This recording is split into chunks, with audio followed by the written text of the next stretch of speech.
Bonjour et bienvenue sur le circuit de Vilkissier en Lituanie pour le 4e round du championnat d'Europe d'autocross que nous avons le plaisir de suivre pour la première fois sur Automoto la chaîne.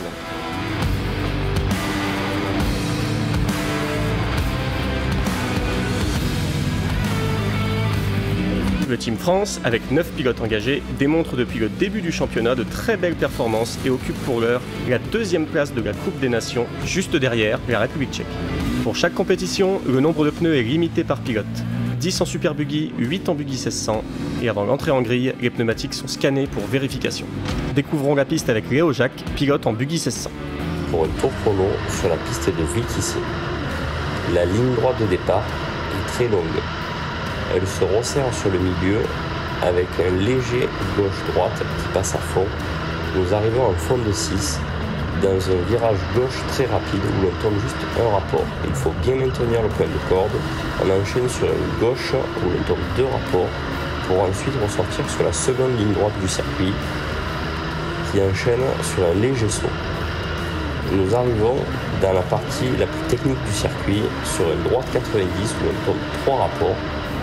Il faut enchaîner directement sur une épingle gauche où l'on retombe un rapport et maintenir une longue courbe jusqu'à la ligne d'arrivée. Une piste différente des 2 tracés précédents, les pilotes nous donnent quelques ressentis. C'est une piste qui est vraiment très rapide, donc c'est quasiment tout à fond. Il y a une petite partie technique qui est dure, plus le week-end avance, plus c'est difficile. Il y a très peu de grip à la fin du week-end, mais pour l'instant je m'en sors super bien. Dans le premier tour, j'ai de suite adhéré au circuit. C'est un circuit que je ne connaissais pas, donc la découverte a été très bonne.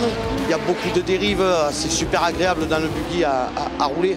Après, il y a tellement de projections que poursuivre, c'est très dur.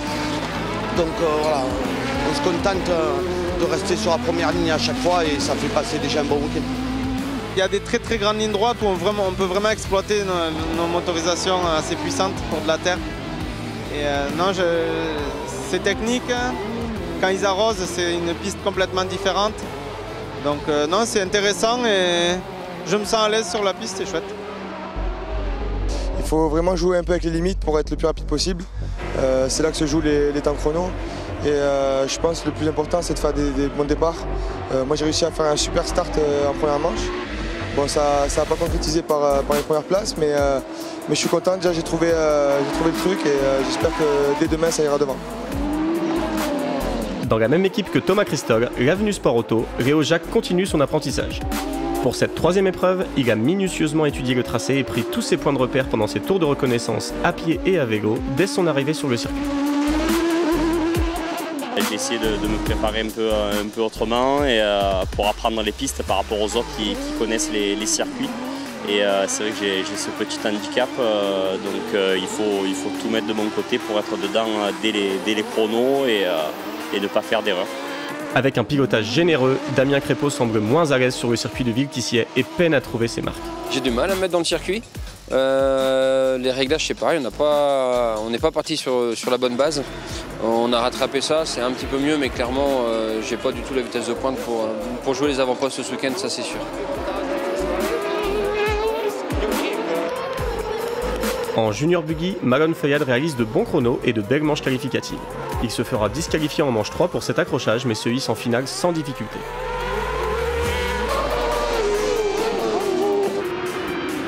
En demi-finale buggy 1600, la bagarre est rude. Rappelons que seuls les 5 premiers de chaque demi-finale accèdent à la finale. Dans cette première demi où 3 pilotes tricolores se disputent ses places, seul Thomas Christol parvient à y accéder.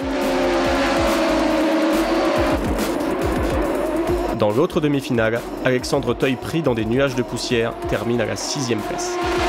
Une nouvelle fois, le pilote du châssis Peters manque de chance en demi-finale et rate l'accès à la grande finale.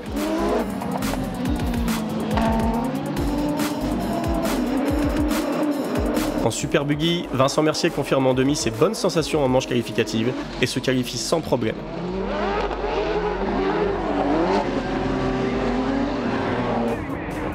Robert Teuil, quant à lui, fait jeu égal avec les ténors de la catégorie et termine 3e de sa demi-finale, accédant lui aussi à l'ultime confrontation du week-end.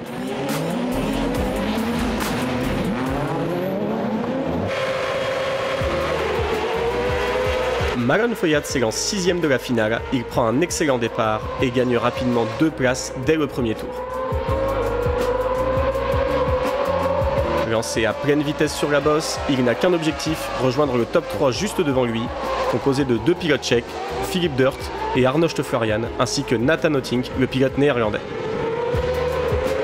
Mais il faut aussi surveiller derrière, car la pilote tchèque Eliška Petrunová n'est pas loin et n'a pas dit son dernier mot pour le gain de la 4e place.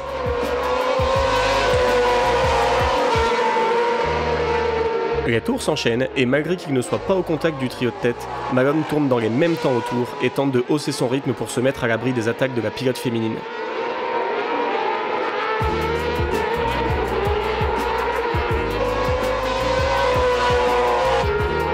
Devant, la bataille fait rage pour la tête de la course, mais Malone s'accroche et donne tout pour remonter au contact. Arnošt Florian se fait très pressant sur son compatriote tchèque Philippe Durt.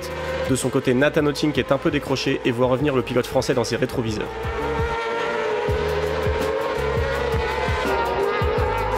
Malgré une dernière attaque du leader du championnat dans le dernier virage, Philippe Durt résiste et l'ordre du top 4 restera donc inchangé avec la victoire de Philippe Durt devant Arnošt Florian.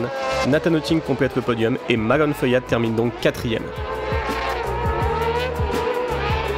Écoutons notre pilote français qui ne perd rien de sa motivation. Je suis parti 6ème en finale, donc j'ai toujours un petit peu dans le premier virage. Donc je suis sorti 4ème, je suis resté 4ème, je suis à 2 dixièmes du meilleur temps, donc je pense que c'est pas trop mal. On reste dans les points pour le championnat, donc je pense que c'est bien. Je vais rien lâcher jusqu'au bout, jusqu'au dernier drapeau à damier en Espagne. Le titre, je veux l'avoir et je vais l'avoir. Donc là, on va être 4 à jouer le championnat. On commence à se rendre compte des quels pilotes vont jouer le championnat, donc on va être 4. Mais c'est sûr et certain que je vais rien lâcher jusqu'au bout et ça va le faire, je vais gagner. Thomas Christog est le seul Français présent dans cette finale et décolle fort depuis la 2e ligne. Très rapidement, le pilote du châssis Fast & Speed confirme l'excellent rythme affiché ce week-end et se place 3ème dans les échappements du pilote allemand Markus Wiebeler. La piste est poussiéreuse mais ça convient à Thomas, il profite pleinement du potentiel de sa machine pour suivre le rythme de la course emmené par le Tchèque Jakub Novotný.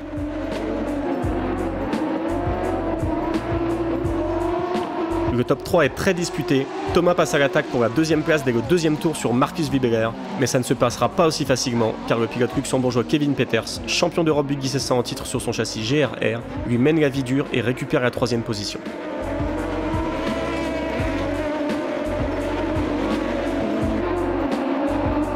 Cela n'empêche pas le pilote du team L'Avenue Sport Auto de rester concentré, il ne va rien lâcher pour rester au contact. Cette catégorie est intraitable, à peine retombé en 4e position, Thomas doit déjà résister aux assauts à l'intérieur puis à l'extérieur du vice-champion d'Europe néerlandais Stijn Jaspers et son châssis Alfa Racing.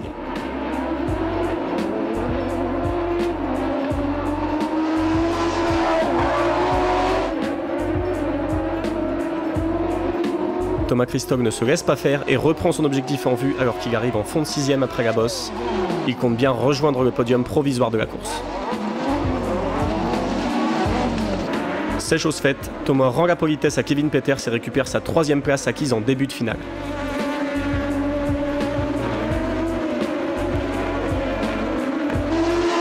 Kevin Peters va continuer de se montrer pressant, mais Thomas tient bon jusqu'au drapeau à damier. Jakub Novotný remporte la course devant Markus Wiebeler et Thomas Christog. Après sa 4e place en Lettonie, Thomas décroche un podium qui récompense son travail et celui de son équipe. Des points importants et un moral retrouvé, tout ce qu'il faut pour aborder la prochaine course de la meilleure des manières. Soulagé parce que il fallait pour le mental, pour toute l'équipe, pour tout le monde. Un gros rythme en finale, franchement j'étais super à l'aise, donc ça l'a fait tout de suite dès le premier tour. Une belle bagarre avec Kevin, on s'est échangé quelques petits coups de roue, c'était sympa. Et un podium qui ramène des points et qui fait beaucoup de bien, qui me fait beaucoup de bien à moi et je pense à tout le monde. Ça m'a vexé un peu quand Kevin m'a doublé, donc il fallait tout de suite réagir et voilà, j'ai pris le temps qu'il fallait, mais j'ai trouvé le bon moment pour rentrer et récupérer cette 3e place. Là je suis à 110%, donc maintenant il va falloir continuer comme ça, aller chercher les meilleures places, rapporter des points surtout, sachant que la catégorie est très difficile cette saison. Et voilà, je suis totalement confiant, ça marche fort, donc il n'y a pas de raison. Vincent Mercier et Robert Toy sont nos 2 pilotes français présents dans cette finale. D'entrée de jeu, Vincent Mercier profite d'une petite erreur du pilote tchèque David Horak pour s'emparer de la 3e place du podium provisoire. La piste a été très arrosée pour minimiser le phénomène de poussière qui pourrait handicaper la visibilité des pilotes, donc les premières projections se font déjà visibles sur les machines et nombreux sont les pilotes à en faire les frais, notamment Vincent Mercier. Ce week-end, Robert Toy est dans le match, puisqu'à l'issue des premiers tours de course, il pointe au 5e rang, avec David Horak et Vincent Mercier en ligne de mire. Fort d'une première saison d'apprentissage en championnat d'Europe 2022 et sur une piste qu'il nous disait affectionner tout particulièrement, le pilote du châssis Alfa Racing a tout à fait les capacités de jouer le top 5. Mais le Tchèque Antonis Denek trouve l'ouverture à l'intérieur sur le pilote français et s'empare de la 5e place.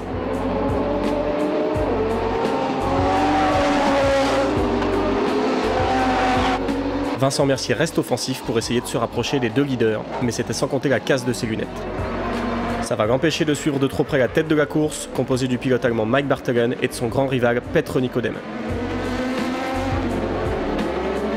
Robert Toy, toujours à l'affût en 6e position, observe la bagarre entre Antonis Denek et David Horak pour le gain de la 4e place.